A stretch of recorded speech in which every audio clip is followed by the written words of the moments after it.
Wilshere. Goes to Wilshere, Giroud off the Wilshere, back to Giroud into Wilshere. Oh, that is simply magnificent. What a move. Fala pessoal, sejam bem-vindos ao Not Soccer. Eu sou o Pente e eu tô aqui para falar para vocês sobre o Kudus, nova contratação do Tottenham por 55 milhões de libras. Primeiro eu queria pedir um like no vídeo, eu queria pedir a sua inscrição no canal e se você puder e quiser contribuir aqui com a gente, vire membro do nosso canal, da nossa comunidade, é uma forma de estar mais próximo da gente e prestigiar o nosso trabalho. Vamos lá, Kudus. Desde o começo da janela do Tottenham, a gente viu uma inclinação clara do Tottenham por esse perfil. A gente viu um link com o Mbeumo, o que é natural até pelo apontamento do Thomas Frank. A gente viu um link com o Semenyo. E agora a gente tem aqui praticamente a confirmação da contratação do Mohamed Kudus. Que, sem entrar em mérito de plano A ou não, é um movimento super relevante para o Tottenham. Eu particularmente me vejo dividido quando eu falo do Kudus aqui por alguns motivos que eu espero deixar claro aqui ao longo do vídeo. No papel eu acho um jogador brilhante. Se você vier do futuro e me falar, pô, todas as contratações dessa janela foram bem, uma das que vai mais me gerar curiosidade é o Kudus, justamente porque eu vejo muito potencial. Eu acho que é um jogador que, se der tudo certo, é um jogador muito explosivo em termos de nível, em termos de teto. Pelo West Ham, o Kudus foi usado essencialmente em todas as posições tradicionais de ataque.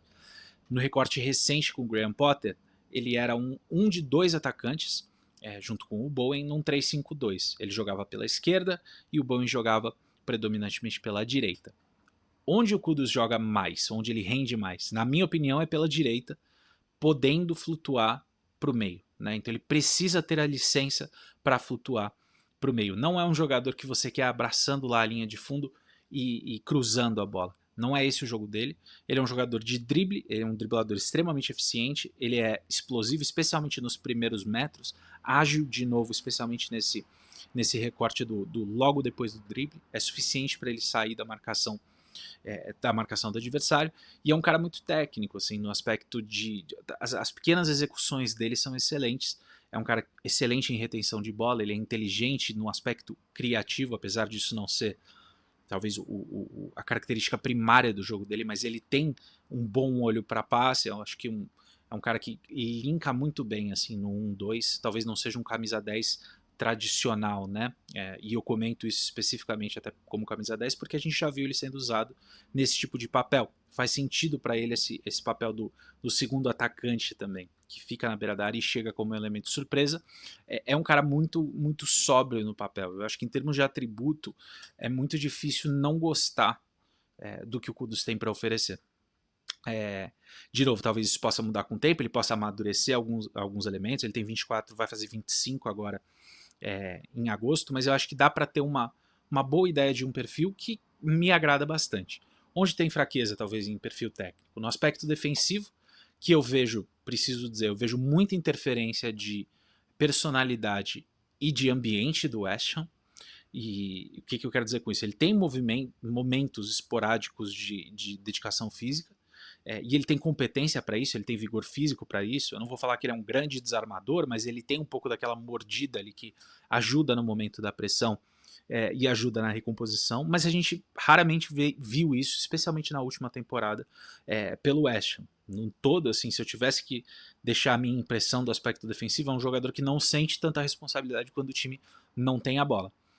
Agora, se isso é um produto de uma instrução tática do Lopetegui e do Graham Potter, ou se isso é, eventualmente, até um fruto dele estar insatisfeito no West Ham, a gente vai descobrir agora com o Thomas Frank, que tende a ser bastante demandante no aspecto coletivo defensivo, né? A gente até brinca aqui no canal do quanto ele demanda, por exemplo, do Mbeumo, que é o melhor jogador dele, ou era o melhor jogador dele no Brentford, o quanto ele demanda do Mbeumo. O Mbeumo a gente viu jogando algumas vezes aqui nessa temporada, até como ala. Então eu acho que é um bom teste nesse sentido.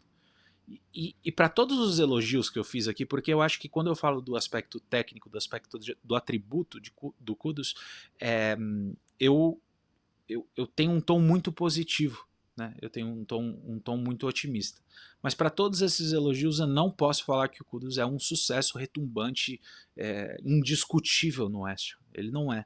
O Tottenham não compra ele nesse momento. Ele teve uma boa primeira temporada, bem boa, ele fez 8 gols, deu 9 assistências em 33 jogos, e para além das estatísticas, dava uma impressão que assim, esse é só o começo, esse jogador vai explodir, vai vir mais output, porque tem mais futebol. E nessa última temporada ele decepcionou bastante, especialmente quando a gente considera a capacidade do jogador. Ele ainda manteve a titularidade, teve 32 jogos, mas foram só 5 gols e 3 assistências. Não são números espetaculares, mas eu acho que esses números são sintoma e não causa. E para mim o verdadeiro risco da contratação, e o que contribuiu muito inclusive para essa oscilação dessa temporada, é fora de campo. Ele teve várias situações de indisciplina, de desentendimento interno e insatisfação com o clube.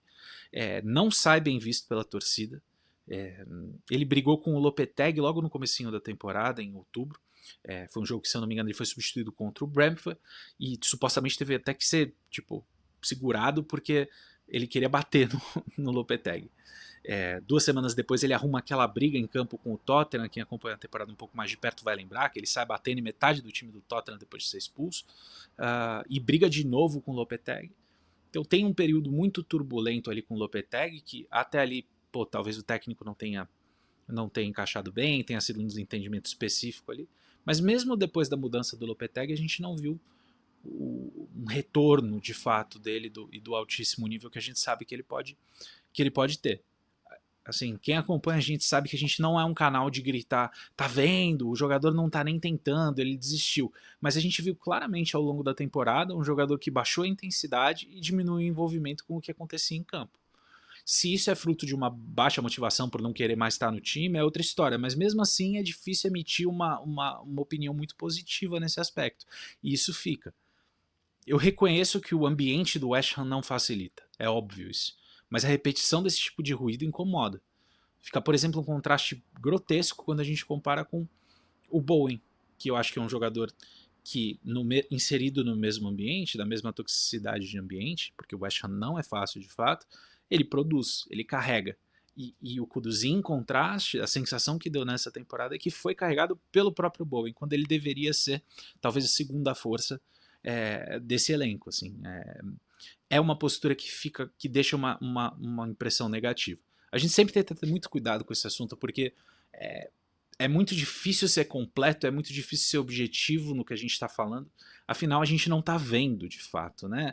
A gente vê alguns gestos em campo, a gente vê a dedicação do jogador, mas o que acontece de fato fora de campo, por definição, a gente não vê, e para ser injusto por isso é muito fácil, mas eu seria muito negligente ao não falar desse aspecto, porque é esse o aspecto que explica a trajetória do Kudus, a trajetória recente do Kudus. É importante falar, isso não é uma constatação definitiva.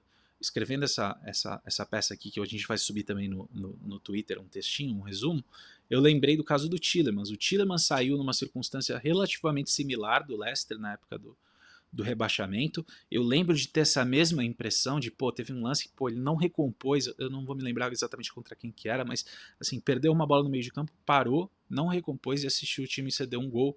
Na minha cabeça aquilo tinha me manchado muito, e olha onde está o Tielemans hoje, né? Foi o melhor jogador da temporada do Aston Villa. E o segundo aspecto ainda sobre esse assunto é o Thomas Frank. Me gera muita curiosidade esse movimento com o Thomas Frank, porque o Thomas Frank é muito forte, ele é muito persistente no assunto humano, né? Quem assistiu o nosso vídeo aqui do Thomas Frank no canal vai lembrar disso. Ele tem aquele slogan de não ter pessoas ruins no vestiário, ele fala de no dickheads policy e tal, e não estou falando que o Kudus seja isso, mas de qualquer forma, se tem um bom técnico para esse perfil de desafio, é o Thomas Frank. É um cara que claramente tem um bom tato com o jogador, com desenvolvimento de jogador e tal. Mas é importante trazer esse contexto. Não é à toa que um jogador que tinha uma cláusula de rescisão de 85 milhões de libras sai por 55. O preço reflete esse risco. Ele não reflete só o talento do jogador, mas ele reflete também um pouco esse risco. E é verdade, alguma urgência financeira lá do lado do West Ham, não vou entrar aqui nisso nesse vídeo. Última coisa que eu acho que é legal a gente discutir aqui no vídeo é o encaixe no Tottenham, né? Como que o Kudus interage com o elenco do Tottenham. Com as opções que já tem. O Brennan Johnson joga pela direita, foi artilheiro, eu sei que ele tem seus detratores na torcida do Tottenham, mas ele teve uma temporada importante, pelo Tottenham, inclusive fez o gol do título da Europa League. Kulusevski, para mim, que deveria ser olhado como a principal referência criativa do time, também tem a preferência de ocupar essa área da direita, apesar de ter jogado diversas vezes como camisa 10 nessa temporada. E a gente ainda tem o Odobert ali, que também é mais confortável por aquele lado. Confesso que, se você tivesse me perguntado no começo da janela, eu não teria falado que um atacante pela direita era a maior necessidade do Tottenham. Mas, ao mesmo tempo, são opções com ingredientes diferentes, com características diferentes, que tudo bem, tem a mesma preferência de região do campo, mas oferecem coisas diferentes, né? Eu suspeito que desses aqui que eu citei, a gente vai ver muito o Kulusevski e o próprio Kudus. A minha expectativa é que a gente esteja falando de um titular aqui no time do Tottenham. Mas gera essa curiosidade, até porque a gente não conhece o que é o time do Thomas Frank. Então, pode ser que tenha um motivo para essa concentração de alvos ali pela direita. Eventualmente, alguma coisa vai ser repensada, a gente vai ter um novo desenho. Fica uma curiosidade que acho que a gente tem que aguardar para ver. A partir daqui seria muita especulação eu falar.